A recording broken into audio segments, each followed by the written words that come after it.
Sujata ma'am, hi, thank you so much, good afternoon. Sujata thank ma'am, you. आपको क्या अच्छा लगा इस बजट में अपने सेक्टर के लिए?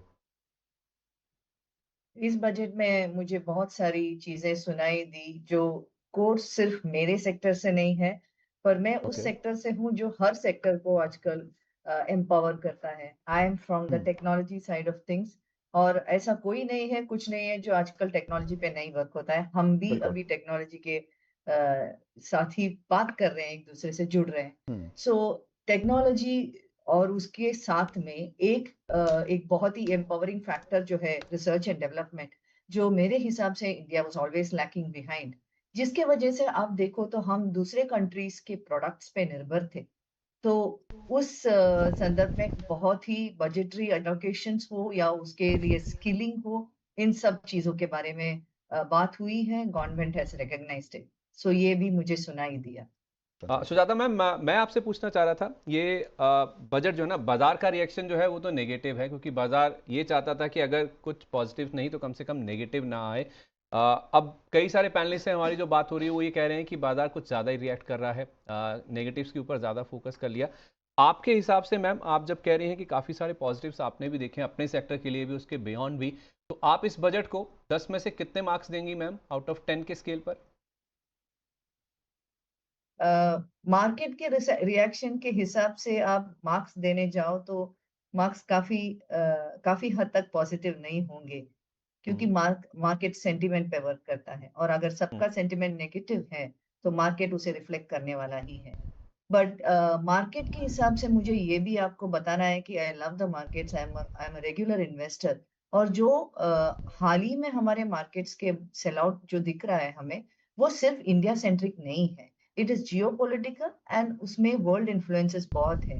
तो ये हम्म। कहना गलत होगा कि मार्केट इज जी। Reacting very sharply to the announcements, क्योंकि हम्म। अगर आपने देखा तो ये बिल्कुल। Semiconductor push, rare earth push, इन दोनों के वजह से लगभग 7-8 कंपनियां ऐसे हैं जिनका ऑलरेडी 6% अप हो चुके हैं। जो इन हम्म। इन लाइंस में काम कर रहे थे उनका आज अभी आफ्टर बिल्कुल। The budgetary announcement they have already gone up by 6%, 7%।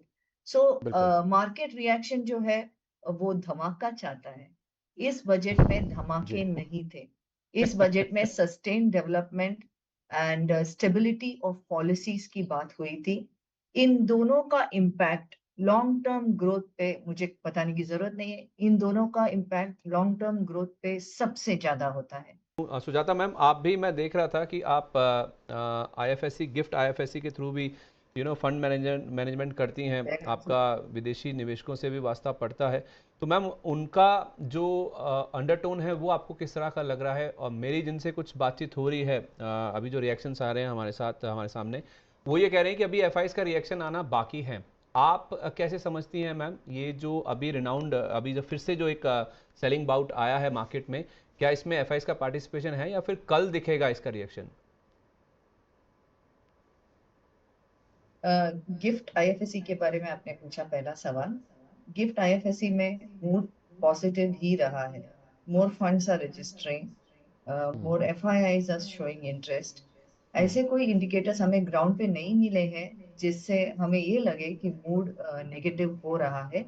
शायद आपने जैसे ठीक बताया अभी, इसका पूरा परिणाम हमें कल सुबह ही देखने मिलेगा, when the markets open live and when the foreign reactions also settle in। अभी भी रात है काफी कंट्रीज में। So once hmm. We see the foreign reactions, because ऐसे कोई कारण तो नहीं है। लाइक आई सेड, बजट से धमाका एक्सपेक्ट किया जाता है।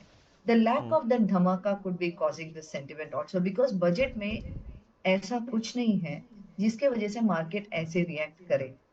In fact if you see the research development push, जैसे मैं पहले भी कहा, ये एक क्षेत्र है जहां पे इंडिया वाज लैकिंग। हमारे पास कोई अपने प्रोडक्ट्स नहीं थे। इनफैक्ट आईटी को तो यूफोरिक होना चाहिए।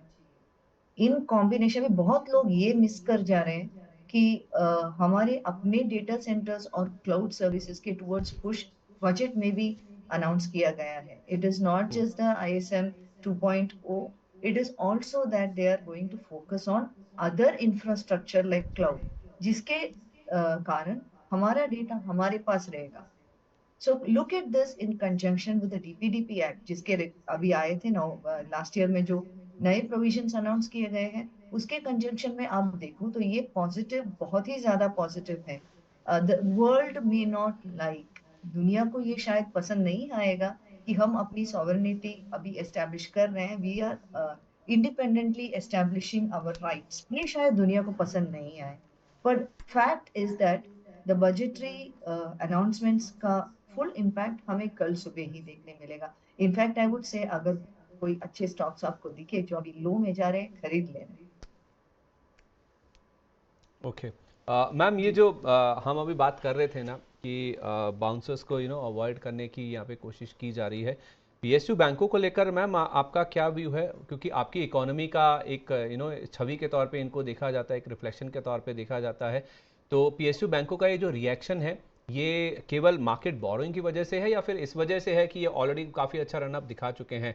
इस पूरे स्पेस को लेकर, बैंकिंग स्पेस को लेकर जो इतना नीजक रिएक्शन या फिर जो नर्वसनेस है, उसकी कोई खास वजह?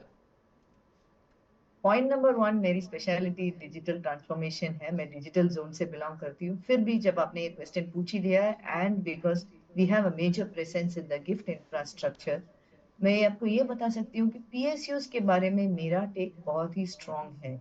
क्योंकि अगर आप देखने जाओ, और मैं काफी सारे पीएसयूज और पीएसयू बैंक्स के साथ इंटरेक्ट करती हूँ as a hmm. Digital transformation specialist, इन बैंक्स ने जो digital infrastructure development and potential दिखाया है in the last couple of years, I would say about 4 years से उनकी जो ये पुश चल रही है वो बहुत ही स्ट्रांग है। इनके जो डिजिटाइजेशन टीम्स है वो बहुत हाईली मोटिवेटेड है, और उनके पास काफी सारे ideas as well as technology background है जिन पे ये काम करके अपना फर्दर कंसोलिडेशन कर सकते हैं। सो ये बोरोइंग सिर्फ इसके वजह से नहीं है, ये इनका रनअप हो चुका है, ये सच बात है। बट आप फिर भी इनके परफॉर्मेंस पे बेस्ड, इनके प्राइस इक्विटी रेशियोज पे बेस्ड आप अभी भी पोजीशंस ले सकते हो, इज माय व्यू। ठीक है। ओके मैम, जब आप डिजिटल ट्रांसफॉर्मेशन की बात करती हैं, पर फोकस करती हैं, तो ये जो एआई और जो डेटा सेंटर्स को लेकर अनाउंसमेंट हुए हैं मैम, इसे आप कैसे देखती हैं? जब हम ज़्यादातर पैनलिस्ट से बात कर रहे हैं ना, तो हम हर बजट में यही देखते हैं कि कोई ऐसे सेक्टर जो कि अगले 5-10 साल 15 साल के लिए एक विजन के रूप में हमारे सामने आए। इस बजट में जहाँ तक ये एआई या फिर डेटा सेंटर की बात है, 2047 तक की बात की गई है। तो क्या ये एक लंबे समय के लिए एक सेक्टर टू एक्सप्लोर या फिर इन्वेस्ट के रूप में सामने आ रहा है? मैंने आपसे पहले कहा मुझे इस बजट में सिर्फ टेक्नोलॉजी सुनाई दिया, और इसके बारे में मैं बहुत खुश हूँ। Not just because this is my domain, it is because अगर हमें दुनिया से टक्कर लेना है तो आज के जमाने में technology is the only way out, और हम इस स्पेस में बहुत स्ट्रांग है। हमारे भारत में जो फॉलबैक्स थे या जो डेफिशिएंसीज थी, उसे हम्म। एड्रेस करने की एक क्लियर कट मोटिवेशन दिखाई है गवर्नमेंट ने। उनके इंटेंशंस इस संदर्भ में काफी क्लियर है, हम्म। बिकॉज हम जहां पे लैकिंग थे वो ये था कि डेटा हमारा है, everything is ours, but yet we are using foreign cloud services, right. So ये एक गैप था जो बहुत ही अच्छी तरह से, मुझे ये अच्छा लग रहा है इस बजट के बारे में कि हम जब टेक्नोलॉजी के बारे में बात करते हैं तो हम सिर्फ टेक्नोलॉजी के प्रोस के बारे में बात करते हैं, उससे जो हमें बेनिफिट्स हो सकते हैं उसके बारे में बात करते हैं। लेकिन इस हम्म। बजट में वेरी क्लियरली टेक्नोलॉजी के प्रोस एंड कॉन्स दोनों को एड्रेस किया है। हमारा एक शॉर्टफॉल ये था कि हम फॉरेन कंपनीज पे चिप्स के लिए डिपेंडेंट है, सेमीकंडक्टर्स के लिए डिपेंडेंट है, क्लाउड सर्विसेज के लिए डिपेंडेंट है। जब ये तीन चीजों के लिए पुश इंडिया में आ गया है तो it is a very very positive thing, ये बहुत ही दूरदर्शी है। इट इज इनफैक्ट सच, ये इसका जो पुश है और इसका जो इम्पैक्ट है सिर्फ वो समझ पाएंगे जो हार्ड कोर टेक्नोलॉजी में टेक्नोक्रेट्स हो, जो डिजिटल ट्रांसफॉर्मेशन को करीब से जानते हैं, सिर्फ उन्हें इसका इम्पैक्ट समझ में आएगा। मैं बहुत खुश हूँ इस बात से कि फाइनेंस मिनिस्ट्री तक, फाइनेंस मिनिस्टर तक, हम उस कंट्री से आते हैं जहां पे the budget used to be cut off from the rest of the world till 15 years back। Budget में कुछ और होता था, दुनिया की तरह और दौड़ती थी। अब ये देखिए आज के बजट में the budget is in alignment with what is happening in the digital world, to the extent that the budget seeks to even address the negative effects of technology like labor displaced due to AI, like the energy impact of AI. ये दोनों चीजें आप देखो तो इसके बारे में finance minister जी ने अपस्किलिंग की बात की है, रिसर्च एंड डेवलपमेंट की बात की है, so that you come up with a model जहां पे आप टेक्नोलॉजी का सही तरीके से उपयोग कर सके, एज वेल एज उसके जो बैड नेगेटिव इफेक्ट्स है उसे हम कॉम्बैट भी कर सके। हम अभी देखने जाइए तो व्योमा करके एक प्लेटफॉर्म आ भी चुका है लार्सन एंड टुब्रो का। ये completely home ground cloud services है। मैं कहूंगी इंडियन कंपनी से इन्हें इवेल्युएट कीजिए। Always when you are going, हम ये करते हैं, मैं पर्सनली ये करती हूँ और मैं इन्हें ये फेस भी किया है as an entrepreneur. Indian companies are fascinated with foreign brands अभी भी। बिल्कुल। So if you say there is an Indian product, Indian companies resist it, Indian companies hesitate. ये हमारे साथ बहुत बार हो चुका है। हम इस सर्विस इंडस्ट्री में 20 साल के ऊपर से मौजूद है। जब से हमारे बाद में आने वाले फॉरेन प्लेयर्स को लोग रिस्पेक्ट करते हैं इंडियन प्लेयर्स। ये तो कंज्यूमर की गलती है कि वो इंडियन ब्रांड्स को रिकॉग्नाइज नहीं करते हैं, स्पेशली इन टेक लाइन।